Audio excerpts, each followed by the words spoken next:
মেহের এটা কেমন হয়েছে মা?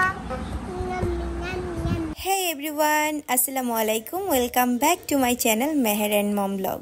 আজকে বিকালে বাসার সবার অনেক খেতাপুরি খেতে মন চাচ্ছিল, তাই ভাবলাম বাহির থেকে খেতাপুরি না এনে কেননা বাসায় খেতাপুরি বানিয়ে নেওয়া যাক। তো বেড়াবেলির কোনো রকম ঝামেলা ছাড়াই খুব সহজভাবে আমি খেতাপুরি কিভাবে বাসায় বানিয়ে নিলাম, চলুন সেই প্রসেসিংটাই দেখে নিই। তো প্রথমেই আমি একটি ডো তৈরি করে নিব। ডো তৈরি করার জন্য এখানে 3 কাপ ময়দা নিয়েছি, আপনারা চাইলে আটাও ব্যবহার করতে পারেন। 3 কাপ ময়দার সাথে 1/3 কাপ তেল, স্বাদ মতো লবণ নিয়ে এটা ভালো করে মিক্স করে নিব। আর একটু ময়দা হাত দিয়ে চেপে দেখব এটা পারফেক্ট হয়েছে কিনা, আপনারা দেখতে পাচ্ছেন।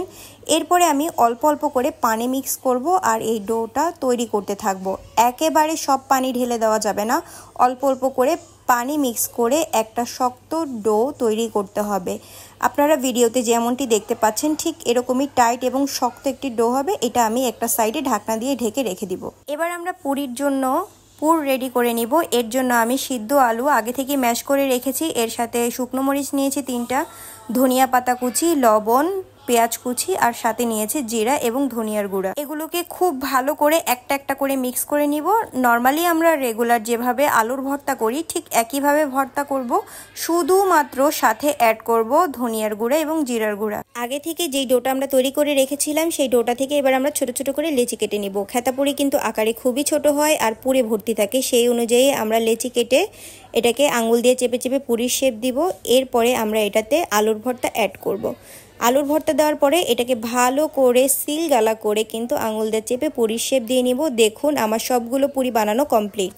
তেলটা একদম গরম হয়ে আসলে এখানে আমরা একটা একটা করে পুরি অ্যাড করতে থাকবো। প্রথমে আমি একটা পুরি দিয়ে দিলাম এবং এর উপর থেকে আস্তে আস্তে করে তেল ছিটাতে থাকলাম, এতে করে কিন্তু এটা হালকা ফুলবে। আর একটা কথা বলে রাখি, খেতাপুরি কিন্তু খুব একটা ফুলে না, এটা খুব সামান্য একটু ফুলে, কিছুটা এরকমই থাকে আর কি, আপনারা ভিডিওতে যেরকম দেখতে পাচ্ছেন। এভাবে করে আমরা প্রত্যেকটা পুরি আস্তে আস্তে করে ভেজে নিব লাল হওয়া পর্যন্ত।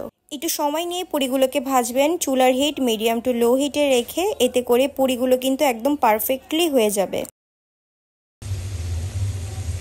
খেতাপুরির সাথে তেঁতুলের যে টকটি দেওয়া হয় এবার আমরা সেটাই বানিয়ে নিব। আমরা তেঁতুল আগে থেকেই ভিজিয়ে রেখেছিলাম, সেই তেঁতুলের পানির সাথে আমরা অ্যাড করব ধনিয়া ও জিরার গুঁড়া দিব। এরপরে লবণ এবং বিট লবণ আপনাদের স্বাদ অনুযায়ী দিবেন, চিনি পরিমাণ মতো, শুকনো মরিচ আধ ভাঙা করে এবং সব শেষে কিছুটা ধনিয়া পাতা কুচি অ্যাড করে নিব। বানানো শেষ, এবার আমরা এগুলোকে সাজিয়ে নিচ্ছি। তো আমার খেতাপুরি খাওয়ার জন্য যারা সবার আগে বসেছিল তাদেরকেই প্রথমে দিয়ে দিলাম, দেখি এবার তারা কি রিভিউ দেয়। মেহের মেহের এটা কেমন হয়েছে মা? ইয়াম